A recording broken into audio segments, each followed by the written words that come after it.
Hey everybody, it's Ruben Lowing. Sunday here in McAllen, Texas. I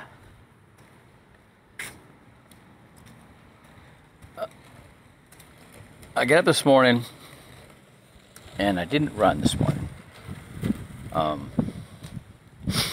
Got up about 7 o'clock and I read my scriptures, and the verse that popped out at me, like I'd never seen it before, was Proverbs chapter 24, verse 10. If you falter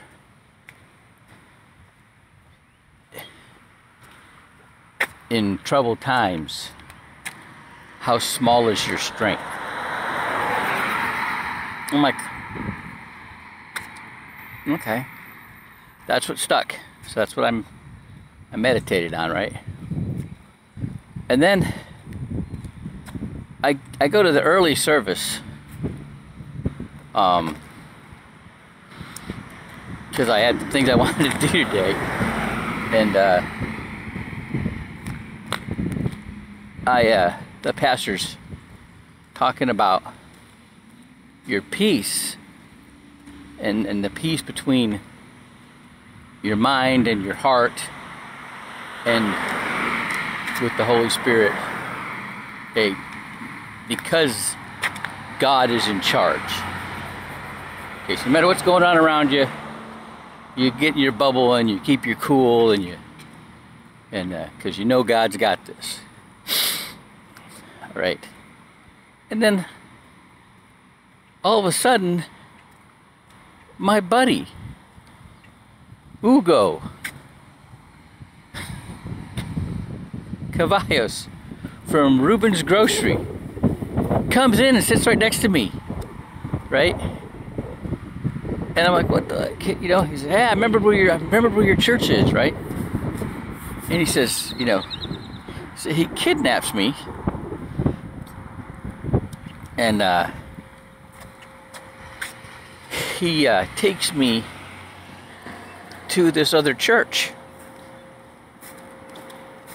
and got this Pastor Henry is talking, and he's preaching a lot in 2 Kings, with you know, talking about the this girl who's held captive. She's a, you know, one of the Israelites that got, you know, conquered and taken to Babylon, and she sees that her master,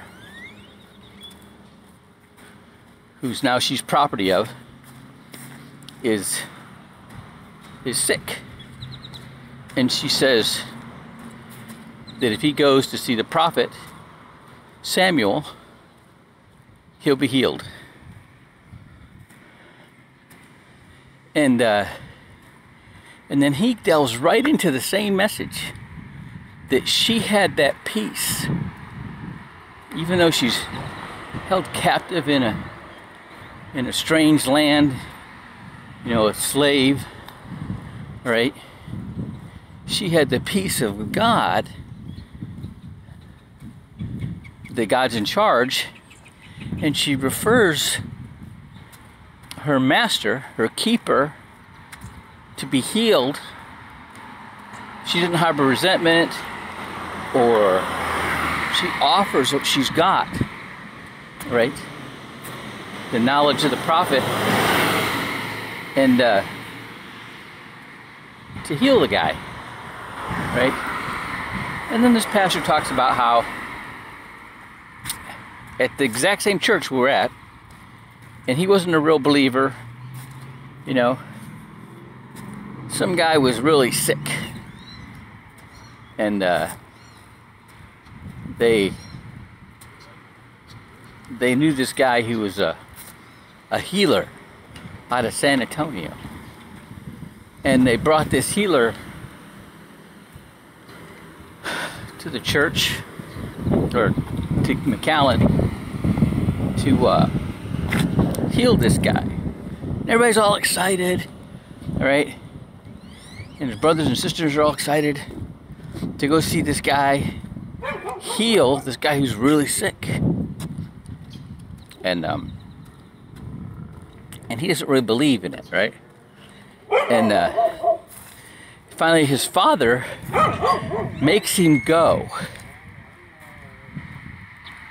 And so he goes to this guy's house, and the guy's laid out in the living room, and this healer guy's like, listen, I don't do anything. It's God doing it through me. And he's about to put his hands on the guy to heal him, but right before he does, he stops, and and this guy, Pastor Henry, who's not a pastor yet, avoids eye contact with the guy, right? And he says, anybody here that's got any pain or whatever, put your hand on your pain, and when I heal this guy, I'm going to heal you too. Or when he's healed, you'll be healed, right? So this guy who doesn't really believe puts his hand on his, clavicle, that's been giving him pain every morning. And the next day, he gets up and he's at work already, so he realizes he didn't notice having pain in his shoulder that morning. And the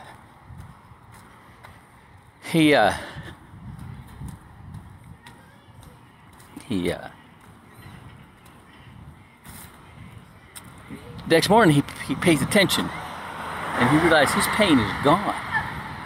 And that's when he became a believer, right? And he started coming to church, right? And he ended up he had a crazy marriage. His wife was,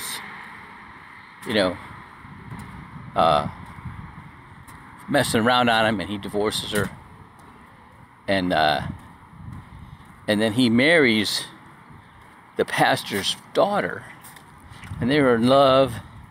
And then she gets cancer and dies.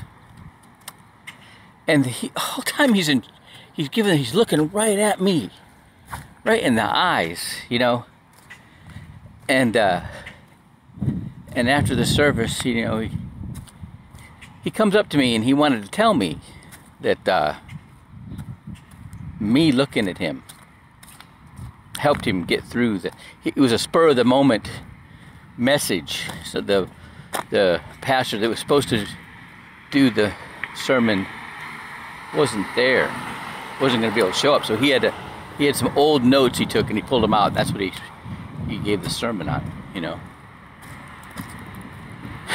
And so I told him, it's like two people have been down the same road, right? But it was amazing also that how the two messages dovetail together. I've seen this happen before. I used to go to this Church of His Kingdom, a very charismatic church in South San Diego. But I also would go to St. Charles Church in Imperial Beach, and there was this pastor, Mike Robinson. He's like 6'5". The other guy was like 6'6" at the other Church of His Kingdom, and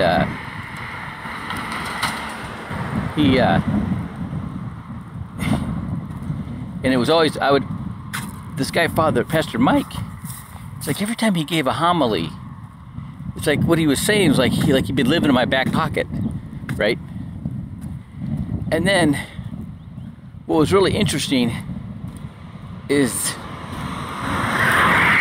this guy from Church, pastor from Church of His Kingdom, it's like really crazy how usually whatever message he was bringing was the same scriptures that were talked about in the missalette. I'm like, oh, that's like, you know, the Holy Spirit's involved there, right? So that was kind of what happened today. It was like confirmation between the two pastors.